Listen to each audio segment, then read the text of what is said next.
Dog. Hey, if you ever wonder how you can get your music into TV shows, movies, commercials, listen, I'm about to drop some methods and some knowledge on y'all today that's gonna help you crush the game. Alright? Let's get it. Ooh la la, Luname. Oh man, what's poppin'? It's your main man, Luname. Now listen, today I'm gonna drop some knowledge, I'm gonna drop some game, how to get in touch with music supervisors. Before I drop the methods, there's a couple things I wanna get into. Music supervisors, who are they? What do they do? Music supervisors, they pretty much oversee the musical direction of a movie, TV show, commercial. They are the decision makers, alright? They control when the check is cut. You should go after these types of placements just as hard, if not harder, than you are going after album placements. Everybody's going after album placements. Everybody's trying to get on Beyonce album, Rihanna album, and these are multi-billion-dollar companies. They have their own interests. A lot of these record labels and publishing companies and whatnot, they have their own in-house talent, producers, songwriters. So the album submission side of things, that market is oversaturated. It really is. Not saying that sync licensing isn't saturated at all, but here's a fact that I want to share with y'all. Listen, last year, 2019, there were 786 movies released. And get this, 692 albums, music albums were released in 2019. Those are albums that had some sort of budget to it. Could have been $1,000, it could have been $1 million. But on the showbiz side of things, those are just movies. That doesn't necessarily include, shows on Netflix, shows on primetime TV still, shows on all the streaming services, video games, commercials. So there's way more opportunity on the sync licensing side of things than there are really chasing album placements. Next point, you often hear about movie budgets being in the tens of millions, sometimes in the hundreds of millions. On the movie and TV shows, their budgets are much bigger, so they can afford to cut, 5-figure, 6-figure checks because their budget allows for that. So just keep that in mind as well. I might get some slack for this, but whatever, this is just from my experience, but music supervisors are pretty responsive. I mean, they're still record industry people, but just think about A&Rs. A&Rs got singers, rappers, producers, songwriters getting at them every day.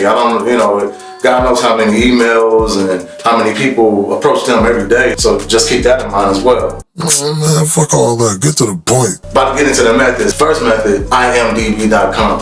It stands for Internet Music Database. In my opinion, it's the best place to find music supervisors. Their resumes and everything like that are available as well. But check out the next clip. It's a little step-by-step method on how to locate them. All right. I bet. So let's start with a movie.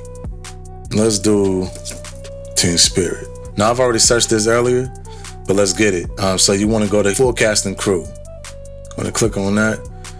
Scroll all the way down to the music section. There we go.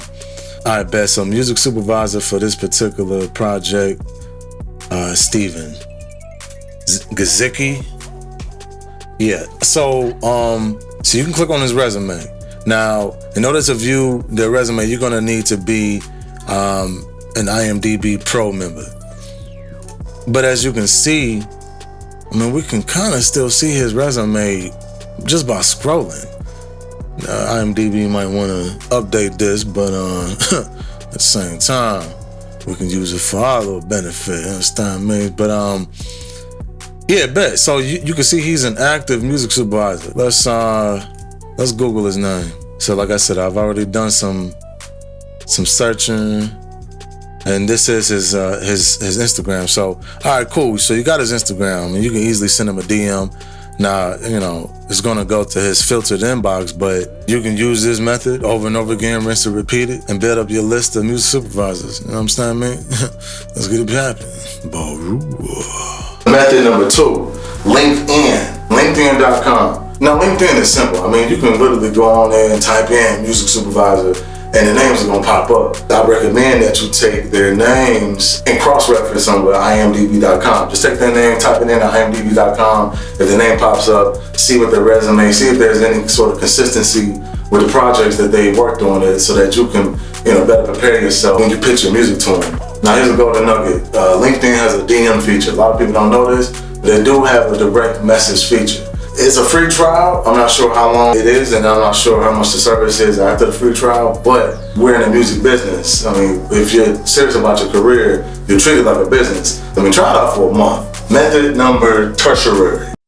Did this nigga just say tertiary? Who this nigga think he is? I don't even know what that means. Instagram. Now, Instagram, simple as well. You can go on there, type in music supervisor, and a gang of people are gonna pop up. But here's a hack for that ass. Go onto the Guild of Music Supervisors Instagram account and see the accounts that they're following. I've seen it for myself. They're following mainly music supervisors. All right, method number 4, NARP. NARP stands for the National Association of Record Industry Professionals. Now, this is not a paid endorsement. I want to make that clear off rip. This is not a paid endorsement. However, I have personally gotten placements as a result of their music supervisor sessions. Music supervisor sessions are pretty much a sit down with the music supervisor, and you're pretty much pitching the music for the current projects they're working on. Now, they do have a 3-tier membership plan. It's on the screen right now, check it out, but you can always go to their website because maybe they might have updated it by now, but at the time of this recording, this is pretty much what you're getting right now. Me personally, I didn't sign up as a member, but I did have to pay a fee to participate in the music supervisor sessions, so keep that in mind. Now, the music supervisor sessions are usually held in LA, but you can participate virtually via Skype. And I believe they play your music at the event, and you just pretty much tune in via Skype and conduct the session that way.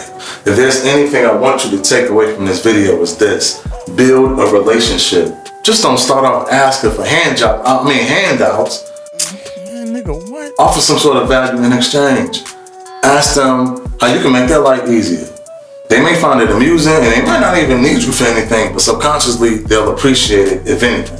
So no doubt, that's pretty much it. Make sure you like, comment, subscribe, hit that bell notification. Get your Be Happy apparel. Shout out to my homie Dave Cheney. Link is in the description below. And let's level up, baby. Boom.